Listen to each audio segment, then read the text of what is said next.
Baik, Assalamualaikum warahmatullahi wabarakatuh.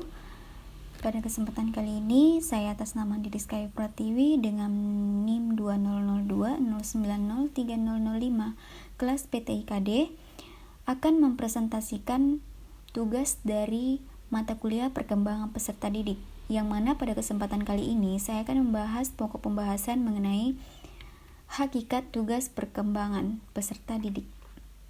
Baik, langsung saja pada pembahasan pertama, yaitu tahap perkembangan.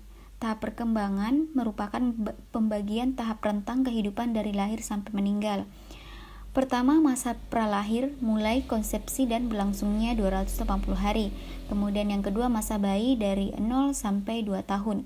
Kemudian masa anak dari 2 sampai 12 tahun dibagi menjadi masa anak awal, yaitu umur 2 sampai 6 tahun, dan masa anak akhir dari umur 6 sampai 12 tahun. Kemudian masa remaja pada umur 12 sampai 21 tahun dibagi menjadi masa remaja awal kira-kira 12 sampai 15 tahun, kemudian masa remaja tengah 15 sampai 18 tahun, dan masa remaja akhir 18 sampai 21 tahun. Kemudian masa dewasa tahap umurnya yaitu 21 tahun sampai selanjutnya dibagi menjadi masa dewasa awal umur 21 sampai 40 tahun, masa dewasa madya umur dari 40 sampai 65 tahun, dan masa dewasa akhir atau lanjut usia sekitar 65 tahun ke atas. Pembahasan kedua, kita masuk ke tugas perkembangan. Tugas perkembangan yaitu suatu tugas yang muncul pada periode tertentu dalam rentang kehidupan individu, kemudian berhasil dituntaskan apabila membawa kebahagiaan, dan gagal atau ketidakbahagiaan, penolakan masyarakat, dan kesulitan dalam menuntaskan tugas perkembangan berikutnya. Adapun tujuan tugas perkembangan, petunjuk bagi individu untuk mengetahui harapan masyarakat dari mereka pada usia-usia tertentu, memberi motivasi kepada individu untuk melakukan tugas tertentu, kemudian menunjukkan tenteng hal-hal yang akan dihadapi dan tindakannya yang diharapkan muncul dari individu tersebut di tingkat perkembangan selanjutnya. Kemudian adapun faktor-faktor munculnya tugas perkembangan, yaitu kematangan fisik atau belajar berjalan karena kematangan otot kaki, belajar bergaul dengan lawan jenis karena kematangan organ seksual. Kemudian tuntutan masyarakat seperti belajar membaca, menulis, berhitung, dan berorganisasi. Kemudian tuntutan dari dorongan dan cita-cita individu sendiri seperti memilih pekerjaan, memilih teman hidup, tuntutan norma agama seperti taat beribadah, berbuat baik kepada sesama manusia. Kemudian adapun bahaya potensial yang berkaitan dengan tugas perkembangan. Adanya harapan yang kurang tepat baik dari individu sendiri maupun dari lingkungannya. Kemudian melangkahi tahap tertentu dalam perkembangan sebagai akibat kegagalan menguasai tugas perkembangan tertentu, keharusan menguasai tugas perkembangan karena dapat memunculkan ketegangan pada individu. Baik, adapun tugas perkembangan masa bayi dan awal masa kanak-anak yaitu umur 1 sampai 6 tahun. Yang pertama yaitu belajar berjalan. Dari umur 9 sampai 15 bulan, tulang, otot, susunan syaraf matang untuk berjalan. Kemudian belajar memakan makanan padat. Kemudian belajar berbicara, belajar buang air kecil dan buang air besar, kemudian belajar mengenal perbedaan jenis kelamin melalui pengamatan terhadap tingkah laku, bentuk fisik, pakaian yang berbeda. Kemudian mencapai kestabilan jasmania fisiologis seperti peka, perbedaan suhu temperatur badan, mudah berubah, perbedaan variasi makanan yang diberikan berpengaruh pada kadar garam dan gula dalam darah dan air dalam tubuh.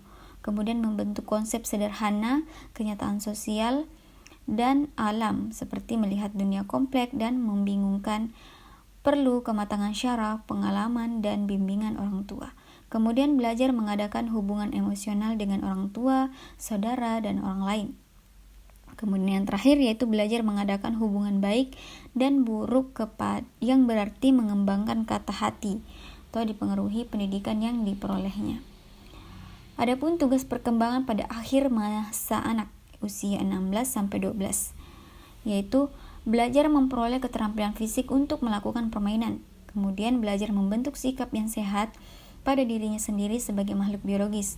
Kemudian belajar bergaul dengan teman-teman sebaya, belajar memainkan peran sesuai dengan jenis kelamin, belajar keterampilan dasar dalam membaca, menulis, dan berhitung, kemudian belajar menggambar konsep sendiri, mengembangkan kata hati, tugas memperoleh kebebasan yang bersifat pribadi, dan mengembangkan sikap yang positif terhadap kelompok sosial dan lembaga. Kemudian ada pun tugas perkembangan masa dewasa awal.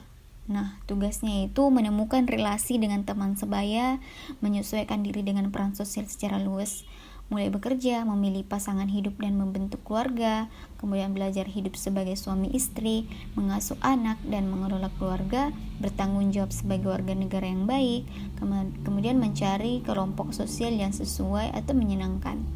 Adapun tugas perkembangan masa dewasa madya, di situ tugasnya yaitu menerima dan menyesuaikan diri terhadap perubahan fisik, membentuk remaja menjadi dewasa yang bertanggung jawab dan bahagia, menghargai pasangan sebagai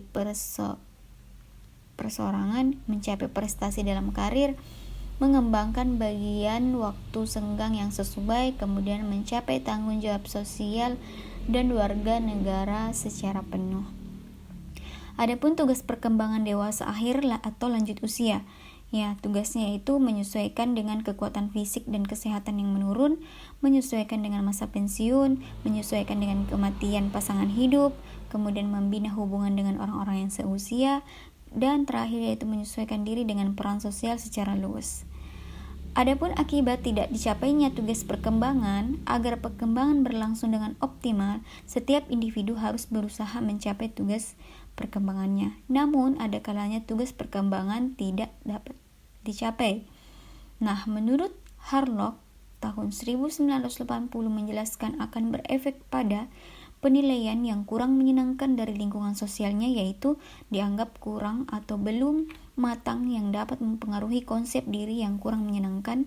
Kemudian yang kedua yaitu dasar untuk penguasaan tugas perkembangan berikutnya menjadi tidak kuat sehingga individu dapat tertinggal terus dari kelompok sebayanya, yang mungkin memperkuat penilaian lingkungan bahwa dirinya belum matang.